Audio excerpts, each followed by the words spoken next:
Assalamualaikum dan salam sejahtera. Detik 8 malam ini bersama saya Rashid Azim. Sebelum itu kita tinjau tajuk-tajuk utama malam ini. Bekas penuntut Universiti Islam Antarabangsa yang terbabit dalam kejadian amok didakwa. 11 nyaris maut dalam kebakaran di Hotel Singapura.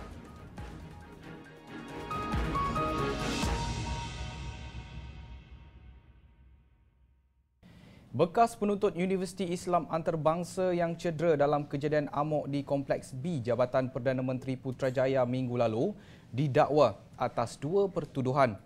Muhdalina Ahmad 28 tahun berdepan pertuduhan ugutan jenayah dan membawa pedang.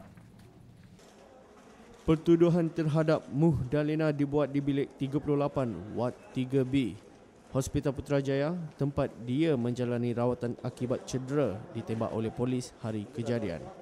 Muhdalina bagaimanapun tidak mengaku bersalah dan minta dibicarakan. Bagi tuduhan pertama, dia menghadapi tuduhan mengugut seorang anggota polis, Ridwan Megat Ahmad, untuk mendatangkan kecederaan parah. Tuduhan kedua pula, dia didakwa membawa senjata berjadual iaitu sebilah pedang. Isnin lepas, Khalil Afandi Abdul Hamid yang mengaku dirinya Imam Mahdi bersama Muhdalina mengamuk dengan bersenjatakan dua bilah pedang samurai dan sebilah pisau pemotong daging. Dalam kejadian 2.30 petang itu, Khalil Afandi mati ketika dalam perjalanan ke Hospital Putrajaya selepas terkena tembakan di tangan dan bahagian ari-ari.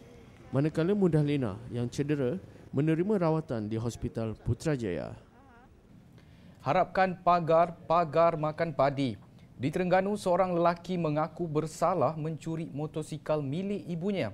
Akibatnya, Mahkamah Session Kuala Terengganu menjatuhkan hukuman penjara 8 bulan ke atas Muhammad Amirul Ashraf Muhammad Idris, 25 tahun. Muhammad Amirul didakwa mencuri motosikal yang baru 3 bulan dibeli ibunya. Tertuduh dikatakan mencuri motosikal itu dengan tujuan untuk dijual sebagai modal beli dadah.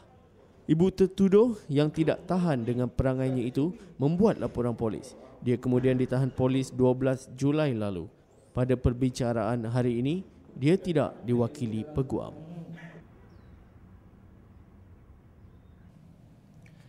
Kegiatan seorang mat dispatch yang aktif menyamun kedai serbaneka 24 jam di masa lapangnya di sekitar Pulau Pinang akhirnya terbongkar. Dia berjaya ditahan sepasukan anggota polis kira-kira jam 1 pagi tadi di Sungai Nibong, Pulau Pinang. Ketua Polis Daerah Timur Laut ACP Gan Kong Meng berkata, lelaki berusia 23 tahun itu ditahan pada pukul 1 pagi ketika sedang menunggang motosikal.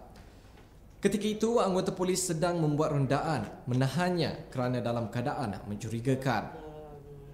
Menurutnya, ekoran penahanan lelaki itu, polis menyerbu rumahnya di Sungai Pinang dan menemui beberapa barangan yang dipercayai digunakan untuk aktiviti samunya.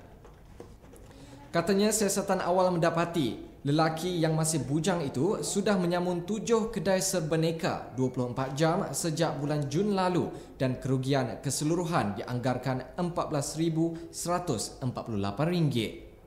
Gan berkata modus operandi mat dispatch itu ialah menyamar sebagai pelanggan di kedai serbaneka sebelum bertindak menyamun dengan mengacukan pisau. Semua 25,000 pegawai dan pengawal keselamatan di 330 pusat membeli belah seluruh negara akan menjalani latihan khas dikendalikan Polis Diraja Malaysia PDRM. Menteri Dalam Negeri Datuk Seri Hishamuddin Tun Hussein berkata, modul latihan yang akan digunakan itu dirangka khusus oleh PDRM untuk mereka. Keputusan itu dicapai semasa mesyuarat Menteri Dalam Negeri dan semua ketua polis negeri di Putrajaya siang tadi. Tambah Hishamuddin, modul latihan yang digunakan PDRM dalam melatih anggotanya kini mungkin digunakan dalam latihan itu kelak.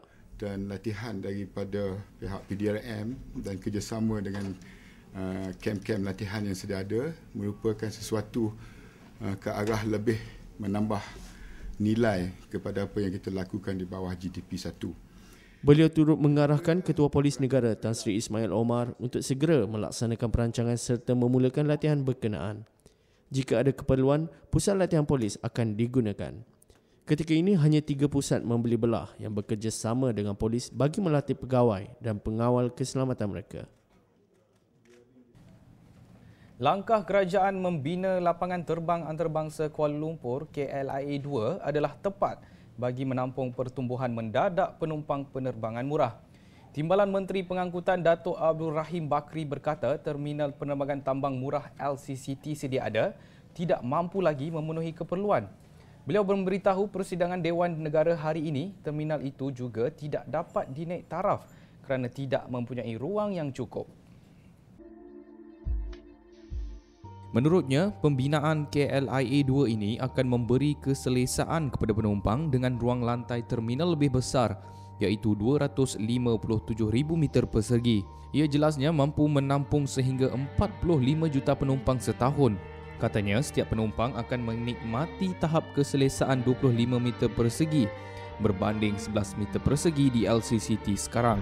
Beliau berkata KLIA-2 juga akan mempunyai perhubungan pengangkutan Rail Express Rail Link Sdn Bhd (ERL) yang akan melancarkan perjalanan penumpang di antara kedua-dua terminal. Selain itu, KLIA-2 akan turut dilengkapi kemudahan tempat letak kenderaan bertingkat dengan kapasiti 6,000 ruang parkir berbanding 2,813 ruang parkir terbuka sedia ada di LCCT. Beliau berkata KLIA-2 turut memberi faedah kepada syarikat penerbangan antaranya penambahan ruang parkir pesawat kepada 76 ruang berbanding 38 sebelum ini.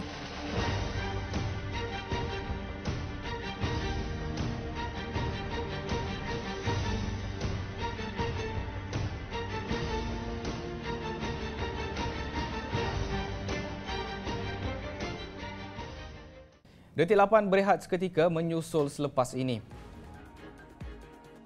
11 nyaris maut dalam kebakaran sebuah hotel di Singapura.